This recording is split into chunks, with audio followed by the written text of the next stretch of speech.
હવે સમાચાર વડોદરાથી, જ્યાં ડિજિટલ એરેસ્ટ કરતી ગેંગના સાગરીતને પોલીસે પકડી પાડ્યો છે। સાયબર ક્રાઇમે મહારાષ્ટ્રના પુણેથી આરોપીની કરી ધરપકડ। 8 ધોરણ પાસ આરોપીએ ડિજિટલ એરેસ્ટ કરી 23 લાખ રૂપિયા પડાવ્યા। સાયબર ક્રાઇમે આરોપી પાસેથી 18 લાખ રિકવર કર્યા છે।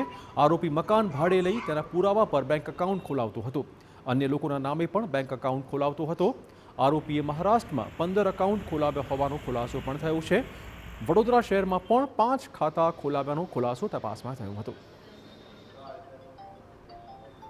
ડિજિટલ અને સાયબર અવેરનેસ છે એ બાબતેની એક ન્યૂઝપેપરમાં તેઓએ એક જાણકારી મળેલ કે આવું ડિજિટલ એરેસ્ટ જેવું કંઈ હોતું નથી અને તે જાણકારી મળ્યા બાદ તેઓએ કમ્પ્લેન દાખલ કરેલ, જે બાબતે માનનીય સીપી સાહેબ, એડિશનલ સીપી સાહેબ અને ડીસીપી સાહેબના માર્ગદર્શન હેઠળ આ ગુનાને ઉકેલી લેવા અને ભોગ બનનારને મહત્તમ રિફંડ અપાવવા માટે સૂચના આપવામાં આવેલ, જે બાબતે હ્યુમન ઇન્ટેલિજન્સ, ટેકનિકલ ઇન્ટેલિજન્સ અને મની ટ્રેલના આધારે આરોપીને ઝડપી પાડવામાં આવેલ છે।